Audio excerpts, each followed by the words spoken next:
नमस्कार, प्रणाम। मैं हूं सिकंदर कुमार और आप देख रहे हैं हमारा यूट्यूब चैनल टेलीकॉम गुरु सिकंदर कुमार।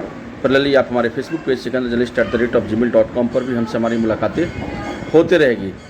दरअसल एक आज हमने स्टोरी पढ़ा, वह स्टोरी मुझे बहुत ही अच्छा लगा, क्योंकि यह जो स्टोरी है एक संयुक्त परिवार की है और जिसमें एक दादाजी हुआ करते हैं, दादी हुआ करती है, परंतु बच्चे जो हैं सेटल्ड हो चुके हैं और वह बड़े शहरों में रह रहे हैं, बड़े शहरों में रह रहे हैं, बड़ी बिल्डिंग में रह रहे हैं, यानी कि बड़ी कोठी में रह रहे हैं, हिंदी में आप समझ लीजिए। और नौकर है, चाकर है, लोग हैं, सारे लोग हैं, अच्छे अच्छे लोग हैं, अच्छी सोसाइटी है, अच्छे लोग वहाँ पर निवास कर रहे हैं।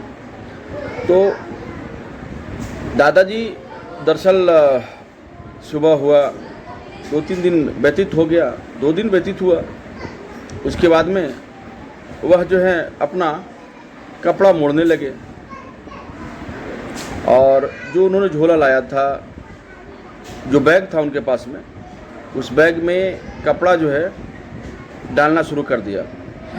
बहू आई, पिताजी नाश्ता बन गया है, नाश्ता लेकर के आता हूँ।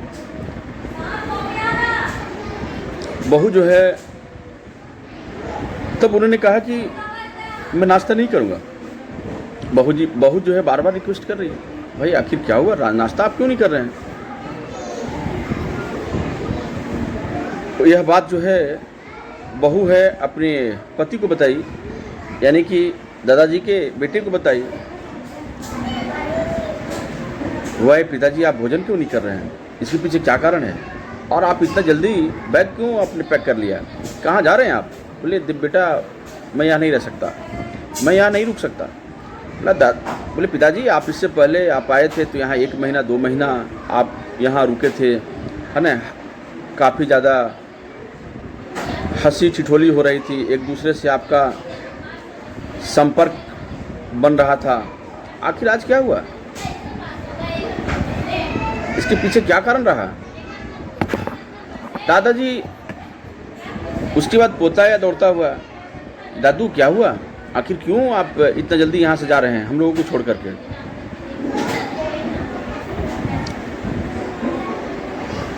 बिन्नतें शुरू हो गई, पति पत्नी पुत्र सारे लोग जो हैं अपने पिता को, पोता दादा को मनाने में लग गया। तो दादाजी ने कहा कि दरअसल आज सुबह मैंने तुम दोनों के बीच में लड़ाई सुनी और लड़ाई का स्तर इस लेवल तक गिर चुका था कि तुम मेरी बहू को रंडी कह रहे थे, और ये जो बहू है हमारी, वह तुझे रंडियों का दलाल कह रहा था, भड़वा कह रहा था। और जिस मैं खानदान से बिलोंग करता हूँ, जिस मैं खानदान से आता हूँ, वहाँ इस प्रकार की गालियाँ नहीं दी जाती।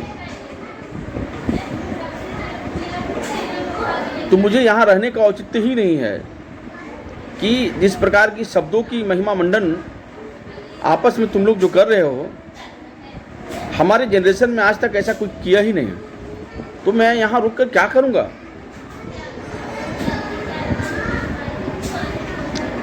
बहू और बेटे ने पिता की पैरों में गिर कर के माफ़ी मांगा और उन्होंने आश्वासन दिया, हे पिता मैं अब इस प्रकार की वाक्यों का उपयोग कभी नहीं करूँगा, शब्दों का चयन जो है बहुत ही ढंग से करूँगा।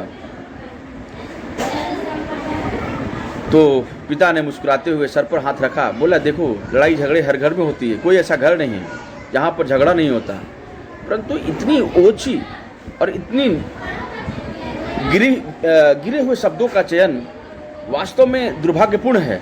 इसलिए मुझे इस बात की दुखी हुई और इसके पीछे हमारा कोई ऐसा लक्ष्य नहीं था, कोई ऐसा कारण नहीं था कि मैं तुमसे नाराज़ हूँ।